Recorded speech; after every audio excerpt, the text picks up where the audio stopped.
So, how you doing? Good. How are you doing, man? Um, Is that a little studio you have there? it is a impromptu studio in my room. Oh, So, nice. Okay. but That's very cool. yeah. So really, I just wanted to you today, asking about what the daily, like, the average day in the life of a sports reporter is. Just Okay. because I feel like you hear sports reporters on the news or on TV, and you just kind of assume that's all they do all day, but you don't really get to see, Right, you right. know, what the maybe mundane or the exciting parts like a Yeah. day is. So just want to talk about Yeah, I that. mean, I'll give you an example. Like tomorrow I have got to work early. Hmm. So it's like the 5 to 11 a.m. shift. So full disclosure, I'm already thinking about, oh man, I gotta get up so early. But that's part of the deal. Like you got to start mentally thinking about it, going, okay, I got to get my kids to bed. I got to Hmm. get up early. And certainly with the pandemic, it's a little different. So I'm going to work from home, which is nice. Yeah. So I don't have to worry about the 30 minutes to get there. And the typical day for me is just always to keep an eye out. I mean, that's a great thing about what we have with technology and everything. You can always right away, pretty much, through social media or whatever. So if you're a sports reporter, your thumb is sort of on the pulse of what's going on. Specifically here in DC, obviously we focus more on DC sports, but if it's a big story nationally, we'll obviously focus on that too. But to answer your question, yeah, just always be alert, ready, sort of certainly aware of what's going on. And then, for me, in terms of what I do, I pay attention to what other sports anchors and reporters are doing, but I like to be myself, like to convey sort of my personality as much as I can within that realm of being a sports reporter, if that makes sense. Yeah. Um, but so tomorrow, for example, 5 to 11, I'm on WTOP, so it'll be like every half hour I'll have a sports report.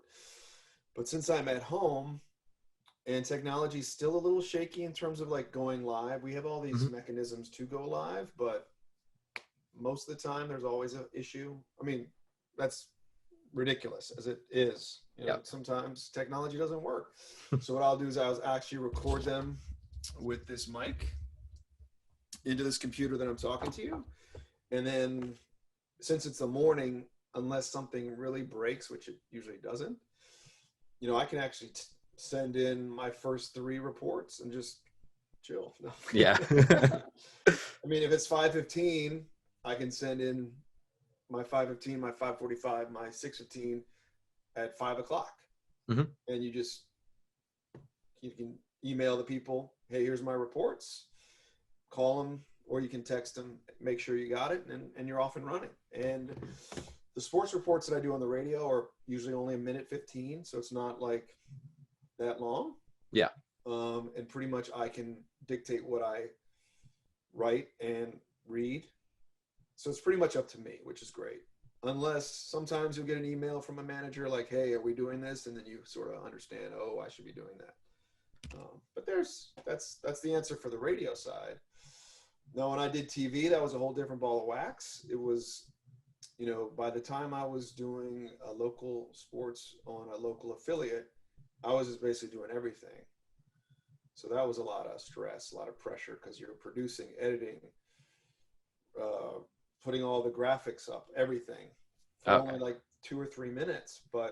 And that was my thing with this business right now. It's that it is going towards one person doing everything, Hmm. which is ridiculous. It's ludicrous because the product of what you are responsible for can be affected by the other stuff that nobody sees. Does that make sense? Yeah.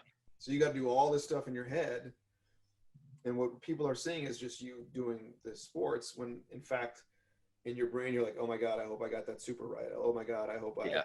didn't screw up that highlight." Because most of the time, nobody's really watching what you're doing except you.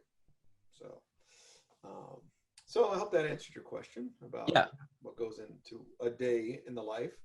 But a lot of it is just being, again, just sort of, I mean, I was talking to my wife about social media. As much as I sometimes dislike it and want to just throw it out the window, it's like it's part of the job. Like you have to be in the know. So Yeah. there you go. Going from home and like recording all of your Mhm. like sports reports at home, is it hard sometimes to get into like the right mindset to record? It's a good question. Yeah, it's a little different because at first it was Mhm. specifically when we were sent home. Like you had to be at home. Like there wasn't an option. Yeah. It wasn't like, oh, you can come in if you want. Um, and for me, from a creativity aspect, like when you're doing something live, it's live. Mhm. Like, and when you're doing something tape, you just know it. You know, your brain knows it's tape. So sometimes your energy level isn't as good in terms of it, and you know it. You're like, oh man, I did that. That sounded like I was bored because you're in a little closet. Yeah. You're in your basement. And you're not around amongst other people to feed off the energy. So I actually don't mind. I actually would prefer going live, but again, because of the technology and stuff, it's just not as efficient as we would Mhm. like it to be. But yeah, to your point, it's a different animal, and you get used to it though. But it's a process. But now I think you can't tell. Like before, I could tell if it was live or taped, Yeah. and nobody ever notices except you. But now I'm like, oh wow, that sounds like it's live. So I fooled everybody, including myself. Yeah. So you now have the option to go in if you wanted to, right? You do, yeah, you Okay. do now. But now with like the recent surge and stuff, it's like Yeah. it's really. And the thing is, I'll be quite frank with you. Like what I do, some people like to use sound bites a lot. I don't really like sound bites that Mhm. much. Like if I only have a minute 15, I'm not going to play some generic cut of some coach going, we played hard, yada yada. I think as a listener, it just gets boring.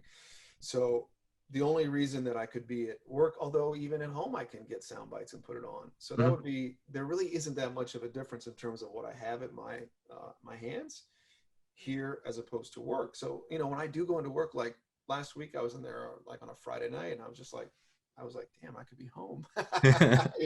So Yeah. there really is no difference, and that's what's sort of scary about this dynamic for everything, and also exciting is the fact is before managers and people would be like, well, if they don't come into work, they're not going to work as hard as they would if they were at home. But I Yeah. think we can sort of see that train of thought isn't necessarily correct. And we have now the evidence to prove it.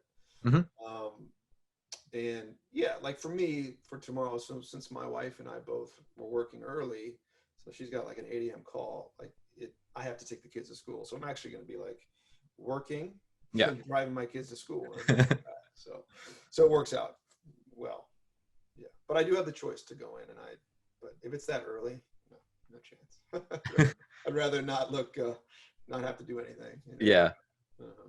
So when you're like waking up for a 5 o'clock, do you normally send in multiple or do you normally just send in one at a time? Yeah, it all depends. Let's see. Like, I think the last time I worked early, I think I did one at a time just to um, make sure I wake up a little more. Like, because Yeah. if I send in three and I sound sort of groggy, so I think I just did it and I think a couple times actually. No, I haven't done that, but I've thought about like since there's like a Thursday night football game, that would Mhm. probably be like one of the things I'll mention tomorrow. And so I wouldn't know the result because I would be in bed early. But I've always thought about like just taping stuff at night just because I Yeah. sound more awake. Um, but yeah, usually, if it's like tomorrow morning, I'll probably wake up like at 4:15 ish. And then by like 5, I'll have something done. And then you'll just wake up and sound more alert. So yeah, to answer your question, usually it's just one at a time. On the weekends when I was working early, like if I started at 8, I would do like 3 Yeah. until something happened. Yeah. So now that it's pre-taped, do you ever like turn the radio on when you're in the car taking your kids to and from school and listen to yourself live? And is that like a weird Yeah. Oh, feeling? yeah. Absolutely. I've done that before, like just to make sure and see how it sounds. Because yeah, you that's the interesting thing too. Because you have so many devices now, so you can listen on your phone, you can listen on your computer, but I'm always like, oh, I wonder how it sounds like driving around. So Yeah. yes, I have done that. I actually haven't driven my kids yet, but tomorrow I'll probably do that. Yeah. Is that like a weird feeling since you've always been live like your Yeah, entire at first I did it like years, like back in the days when I first started, I did it like, cause I when I started off, I was like, years ago, I did like morning radio. I was down in Florida and I would get so hungry, right? For life? some reason, I'm like 22 and I'm like, I would just get up, roll out of bed and get to the station and then not eat anything. And then probably by like 8 o'clock, I was just like, oh my God, I need to eat something. So I had like this routine where I could tape some stuff, put it in to the system, and then go to like this bagel place. And so I did that years ago, and it was hilarious. And I was like, "Oh, this is so cool! Nobody knows I'm out getting bagels." it it is such a weird thing now that you can just leave and listen to yourself Oh like yeah, technically live. oh yeah. And nowadays, I mean, this is sort of a revolution in terms of what we do because it's going to change everything. Like even now, where like think about this: before pandemics, it was like if you wanted to do an interview with somebody and have it look legit, Hmm. like doing a one-on-one over one of these sort of platforms would be like, they're Yeah. in their that person's in their basement or they're look at their background, like it just doesn't look that good. Now moving forward, it's like going to be part of the deal. Like it'll just be we're used to it now. So it's interesting to see how things that were sort of like, we shouldn't do that to now it's like it's just normal. Yeah. You know what I'm saying? Like because back in the days it'd be like via Skype or they're on Zoom. Nowadays it's just what it is. Do you think that that's opened the doors up for more creative like interviews? Like I know you started a uh like interview Mhm. style thing on your Yeah, YouTube a few months ago during the yeah. quarantine. Like would you have even thought about starting that before COVID? No, no, no, not at all. That's a great question. Because it it gives you that changes your thought process again about if you're going to interview somebody, you would just think, oh, it's either going to be on the phone or like like on a FaceTime or Hmm. whatever.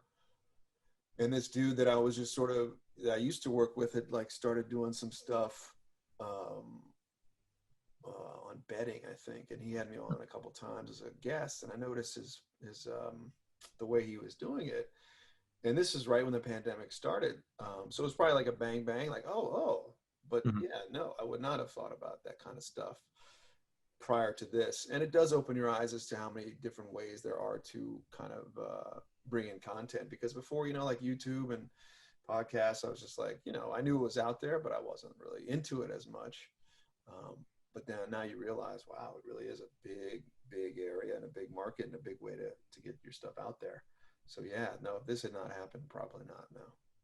Do you think once, hopefully soon, but once COVID starts decreasing, do you think that things like Zoom interviews will still stay prevalent, or do you think people are going to try and rush back to in-person Yeah, interviews? I think probably it would stay. Um, Specifically, like with news and just getting experts on really fast and Mhm. not having to worry about getting a camera there or to make it look better. That's the thing. For a while, people were worried about the look of something. They still are like, oh, look at that. Again, like I said, look at that Zoom background. Mhm. Somebody's, you know. But yeah, I think it's probably going to be, and also saves money. You don't have to worry about, you just say, hey, you got a computer, you got a camera, let's hook up. So I think it'll be sort of the norm. It'll be at least part of it now Mhm. moving forward. Yeah. So I also wanted to talk a little bit about the local sports here. Mm-hmm. Um, how excited are you to be around the Wizards now with all the changes that just happened? Ooh, that's a good question. Here, I'll give you full disclosure. I'm from here. I grew up here. I think I was 4 when they won the title. Mhm. And what I've noticed a lot lately with all the new social media and the new age and stuff, like you can't get me excited without actually winning games. So does that answer your question? Yeah, it does. Like there's so much fluff and pomp and circumstance. Like I'm sort of now realizing I'm old school in terms of, you got to earn people and earn the respect. And I just don't like respect being thrown out there like, oh, you Yeah. got to respect this now for what? But I am excited about Russell Westbrook. I'll tell you that. I've always admired him. I've always thought that he is a guy that I would love to have on my team, and now he's on my team, so I should root for them. My only concern is, he's getting a little up there. He's 32, but his effort is obviously undeniable. So I hope that can rub off on people. His shot selection's another thing, but in terms of like actually wanting to see them play, like if John Wall had come back, my interest level would have been like, whatever. Is he okay? I guess he's okay. Mhm. But now with Westbrook, like I'll be watching. It certainly does bring me back in. Yeah. Mhm. And it does genuinely look like he's having a good time here in the early practice photos. Yeah. So. And that's huge. I just, that's the other thing about social media that this is why I tell my wife I need to get rid of it sometimes, because it is so much we're just lapping up what they're saying rather than making our own decisions. Like, oh, look, they got new uniforms. Oh, dude is looking great at practice. Oh, coach is saying that they're.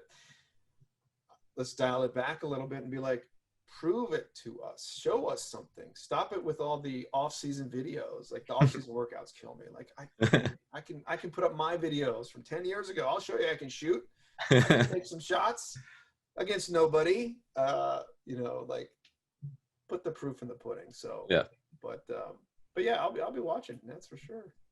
And then the other big Washington thing is, how hard has it been to retrain yourself to call the Washington football team not the previously stated name? You know what? I've only slipped up like 2 times. Yeah. And one time was on tape. So I was like, oh, and I just edited it out. And one time I was like, oh, whoops, but nobody noticed. So Yeah. It's like, I'm always worried, the one time that you do, when did I, actually, there was a time, it wasn't watching football, but I taped something. I was like, nobody's going to notice. And of course I got an email about something, but I forget what it was.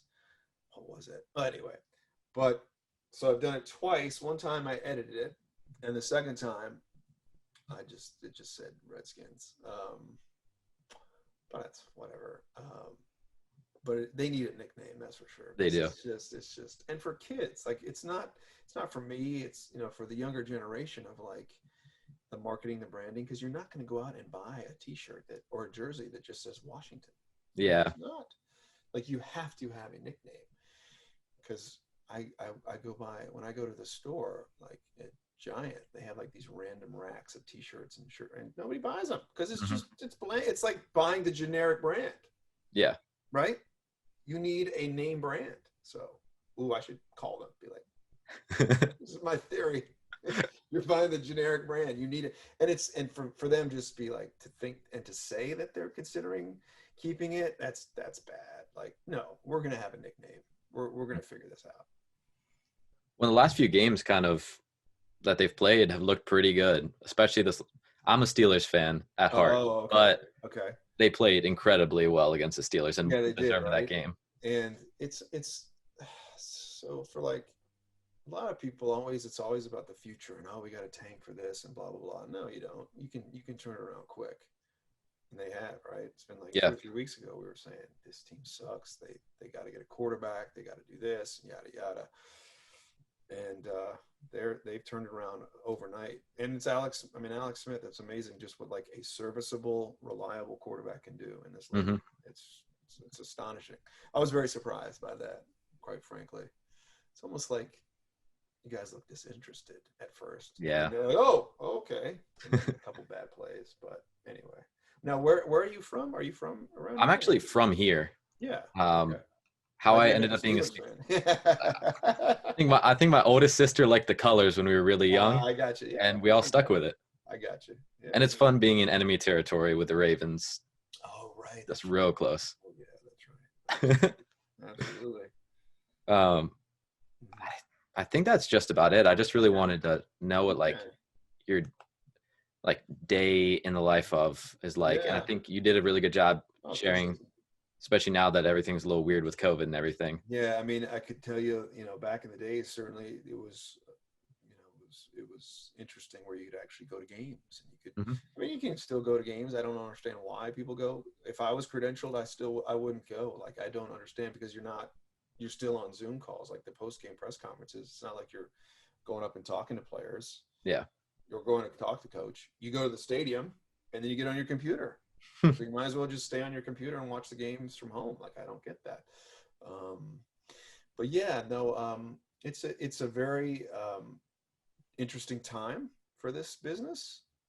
I would just say, to young folks that are trying to break in and get going, like, just, I'm sure you've heard this before, just learn it all, Mm-hmm.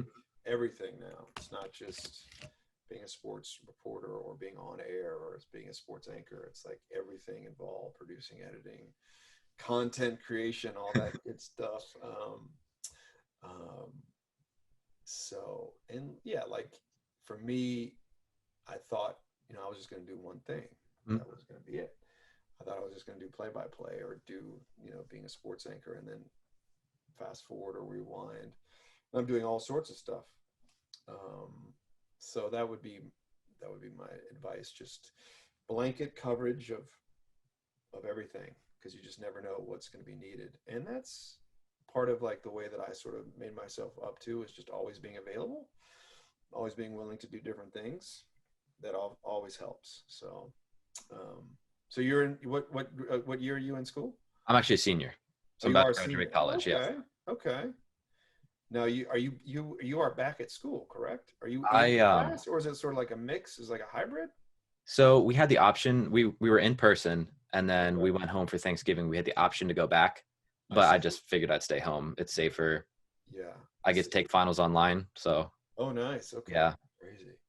Now, where do you live? I live right between Baltimore and DC, so in Columbia. Sure. Okay. Yeah. Absolutely. I used to take my kid up to the mall there to get his haircut. Oh yeah. Yeah, because it was like we couldn't figure out how to get his hair cut because we didn't want to do it. It's like called cartoon cuts or something. So little videos, they get to watch cartoons. And we were I all need to like, find why that isn't there shop. one in DC? Like, this would be a freaking moneymaker. There's nothing. Because we tried like the normal barber. It Yeah. was a disaster.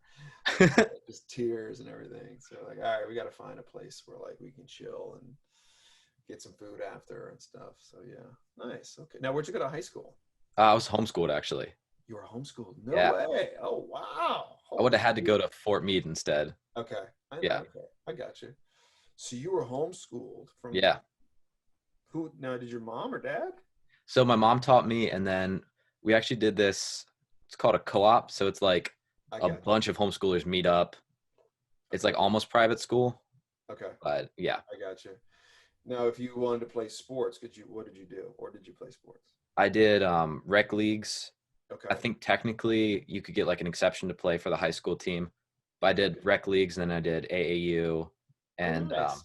Okay. whatever the under college level for rugby is. Oh, So okay. like, Very cool. yeah, Oh, very cool. Okay. Now, so you're a senior. What is your major? Stratcom, strategic communications. Okay.